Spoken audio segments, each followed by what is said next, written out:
大家好，今日係11月21號星期五。咁啊，琴日咧港股咧就窄幅上落，開市恒生指數升169點，國企指數升52點，科技指數升39點，阿里巴巴升1.2%，友邦保險升1.6%，建設銀行升1.1%，中芯國際升2.2%，但係網易跌1.3%啊。咁開市之後咧，早段就變化唔係好大啊。咁就醫藥股升啊，由榮康德升2.8%啦，漢森就又升2.1%啦。咁仲有個英樂賽科升6%。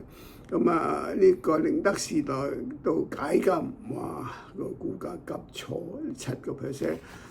但係小米就跌3.3%，港股中段咧，上咗中段咧由升轉跌收市嗰時咧仍然係升37點，國企指數跌8點，科技就跌56點，成交1436億元。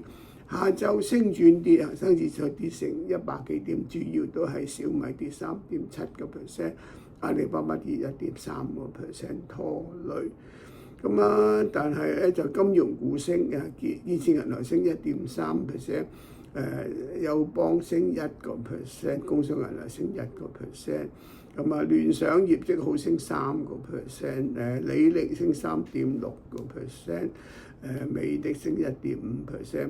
內房股都有升，華潤置地升2.6%，融創升6%。收市反覆，恒生指數升5點，國企指數跌8點，科技指數跌32點，成交2451點。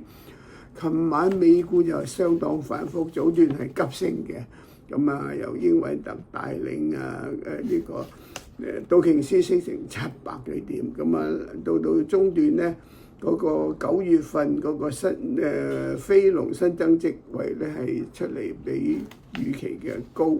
12月聯邦儲備局減息機會低啊，港美股急挫由升轉跌，來回成1000點，道瓊斯收市跌386點，標普跌103點，納斯達克跌386點。